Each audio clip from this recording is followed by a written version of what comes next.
और अब नजर डालेंगे बड़ी खबर पर। सोनिया गांधी के हवाले से बड़ी खबर आपको बता दें, सोनिया गांधी का मरकजी सरकार पर निशाना। सोनिया ने एक अखबार में लिखे लेख में कहा है, थोपी गई चुप्पी से मुल्क के मसाइल हल नहीं होंगे।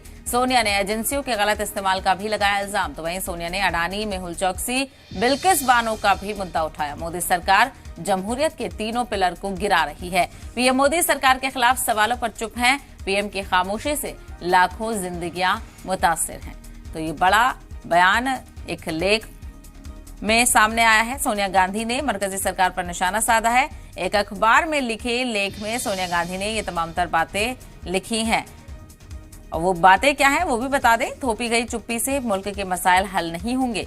सोनिया ने एजेंसियों के गलत इस्तेमाल का भी इल्जाम लगाया है और साथ ही साथ अडानी, मेहुल चौकसी, बिल्किस बानो का भी मुद्दा उठाया। सोनिया गांधी ने मोदी सरकार जमहूरियत के तीनों पिलर को गिरा रही है। सोनिया गांधी ने ये तमाम तर बातें लिखी हैं और साथ ही साथ ये भी कहा कि पीएम मोदी सरकार के खिलाफ सवालों पर चुप हैं। पीएम की खामोशी से लाखों जिंदगियां मुतासिर हैं। क्योंकि अपोजिशन की जानिब से लगातार सवाल उठाए जा रहे हैं। ऐसे में इन सभी मामलों को लेकर पीएम मोदी की खामोशी को लेकर भी तमाम तर सवाल उठ रहे हैं और यही सवाल सोनिया गांधी ने भी अपने एक लेख में उठाया है।